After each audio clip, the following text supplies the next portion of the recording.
Hello? This is Jacob again, and it's time for another fanfic reading.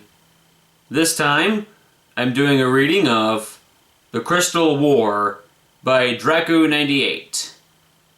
Enjoy! Celestia took a deep breath and inhaled the scent of wet grass, fresh air, and blooming flowers. It was a familiar scent. She knew all the different kinds of flowers and could distinguish between them before they were even named by pony kind. Before Canterlot was built, before she and her sister took rule over Equestria, at the very beginning of time itself, she wandered across the field and the woods that were not named yet. For centuries, she was alone in the world, living amongst these very trees and flowers. Their smell had not changed a bit. It felt like she was put back in time, but she was the only living being in the world, when the concepts of evil and danger was something she couldn't even imagine. She opened her eyes and took a vast look around the landscape. She was standing on a wide inclined field of grass. The flowers she smelled bloomed across it in a variety of colors. She smiled in view of this pure beauty, the view of pure harmony. For one single moment, she felt the same peace and rest she felt all those centuries ago. She loved Equestria. She loved the world itself, every single blade of grass, every single flower, and every single tree there was. From the smallest bug up to the greatest dragons. Every single pony in this world was like her own child to her. She was filled with joy and pride when the Pegasi, unicorns, and earth ponies were born into this world and turned it into an even more beautiful place. They brought creativity, love, and coherence with them and filled Equestria with delight, happiness, and most of all, life. The scent of metal and rattling sound of clashing iron reached her senses, and as such, the short moment of peace vanished. She gazed into the distance and saw a black cloud approaching her position. She heard the sound of iron boots marching in order, bawling ponies, and anticipated insane laughing. The sound of an army crawling towards her, looking forward to destroying the land she loved so much, to burn cities and ponies alike, to lay waste upon the whole kingdom of Equestria. The army of no one else than King Sombra himself, one of the greatest evils of this world, banished for 1,000 years, and now ruling over the Crystal Empire, thirsty for the throne Celestia possessed such a long time ago. She lowered her head, not in fear, but in sadness and sorrow. A single tear ran down her face. She heard the hoofsteps of a pony next to her. Even though she didn't see her at first, she knew in an instant who it was. She quickly raised her head and tried to put a restrained look on her face as she turned around and looked into the eyes of her dear sister, Luna. Greetings, Luna. Celestia said, smiling. She was so familiar with this face, with every single inch, every single blue hair. The face of her sister, which you first saw thousands of years ago, and showed her how big the world truly was, and how variegated life could be if there were other beings to share it with. The face of the pony that taught her so much about herself. The face of the pony that would always live alongside her, that would share an eternity with her that would be wholly lonely otherwise. Greetings, sister. Luna said in a calm and yet slightly worried voice. Celestia noticed that tone, and she instantly knew what she was about to say. Her smile slowly disappeared.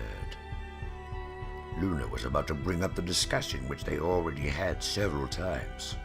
The discussion that always ended up the same. Luna, please. Not again. But she was interrupted as Luna burst out into a storm of words. Celestia, you don't have to do this on your own. You know that, don't you?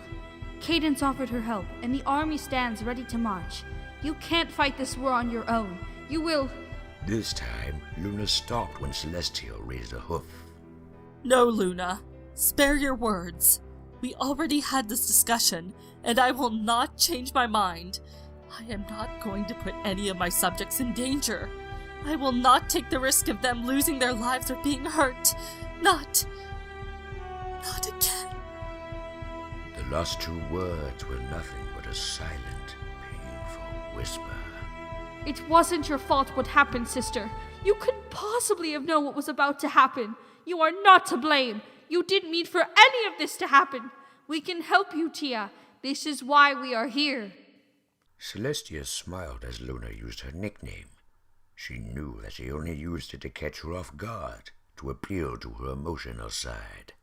Oh, but it is my fault, Luna. I underestimated Sombra enormously, and I overestimated Twilight. I was so foolish and short-sighted. Tears started running down her face, dropping at the grass to her hooves. Dozens of victories made me blind against the danger we were facing, and if it wasn't for me and my arrogance, Sombra would never have returned. The ponies of the Crystal Empire wouldn't be enslaved, forced to fight their former friends. And Twilight...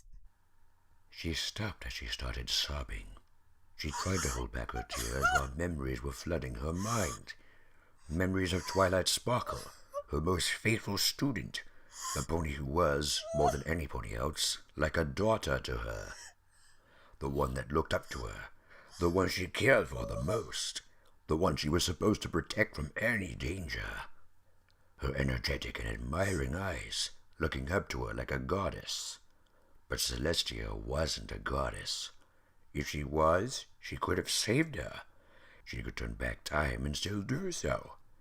Her life hadn't even begun yet, but because of Celestia's pride and arrogance, it would never start at all. And Twilight would still be alive. She finished her sentence.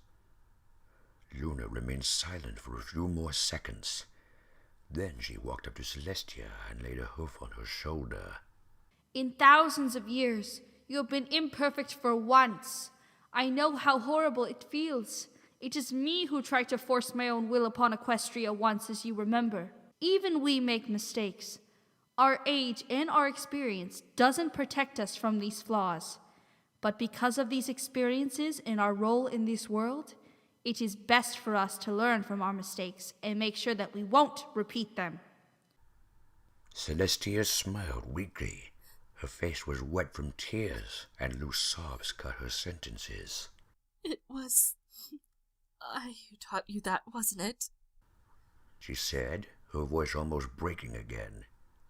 Luna nodded. Right after I was defeated as Nightmare Moon and returned to you. Listen, Tia, I know it's hard. I know that it feels like the guilt is eating you up from the inside.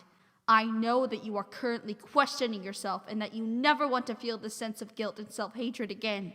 But Twilight wouldn't want you to put yourself into danger. None of us want that. These ponies stand together to protect our kingdom, Equestria.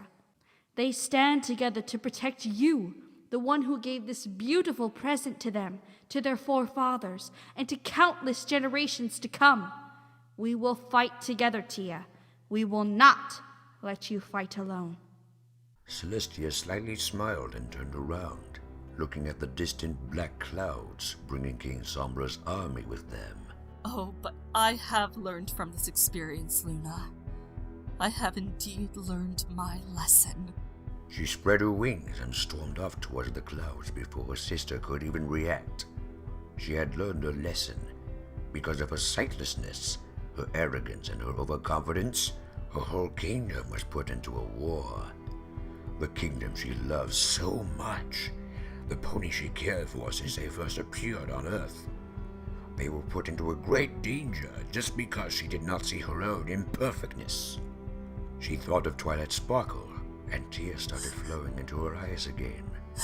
This war had just begun, and yet it had already caused too much damage. She finally got a free look at the king's army. She gazed from one side to another and into the horizon. but the sheer mass of soldiers and war machines never seemed to end. She was filled with grim surprise as she spotted yaks and even centaurs amongst the troops. Former allies of the Equestrian Kingdom, now united against it under the banner of the Crystal Empire.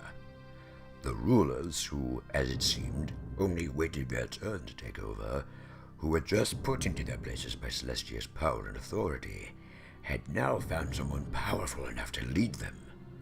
They were all wearing the same armor, made of black iron and laced with spikes to hurt anyone who would even come near them. Armors not made to protect the one who wore it, but to injure and kill like the weapons they were carrying. They marched in order and left behind them nothing but a destroyed, trampled wasteland. Celestia noticed that they were singing dispraises and taunts against Equestria. Finally, she spotted King Sombra. He was carried by dozens of crystal ponies in a huge chariot, made from the same black metal as the armor and weapons of his army, and also laced with sharp, pointy spikes that would sting the ones who carried it once they'd lower it. The king's eyes met Celestia's, and she noticed what his chariot was decorated with. The corpse of Twilight Sparkle, impaled on an iron skewer, was attached at the chariot's front. The king smiled, his eyes glowing in amusement. The army finally noticed Celestia. Thousands of arrows, cannons, and spears were suddenly pointed at her. A deafening roar, containing the anger, hatred, and sadness of thousands of years living on Earth, broke its way through the princess's throat as she unleashed her magic. Dashing at the king's army, her hatred burning like the sun itself. So that was my reading of The Crystal War. I hope you enjoyed it, and I'd like to thank True Sailor Comet for voicing Princess Celestia, and Skypaw122 for voicing Princess Luna. Links to their channels will be in the description. And just a quick side note, today happens to be my 21st birthday. Anyway, thanks for watching. If you liked the video, be sure to click the like button, and also don't forget to comment and subscribe. And I'll provide you with links to my Facebook and Twitter pages, as well as my Skype name in the description as well. And as always, this is Jacob, signing off.